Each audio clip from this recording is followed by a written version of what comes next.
আসসালামু আলাইকুম। আমার নাম মোহাম্মদ মেহেদী হাসান সবুজ। আমার বাসা শঙ্করপুর, ঘোড়াপীর বলে সবাই চিনে।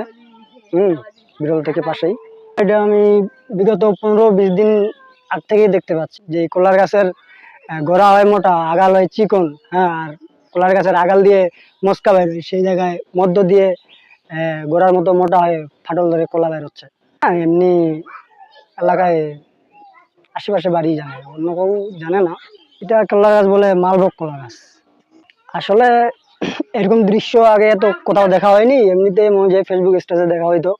হ্যাঁ, এখন দেখতেছি আমার বাসার পাশেই দেখা যাচ্ছে যে আমার বাড়ির সামনেই একটা কলা গাছে।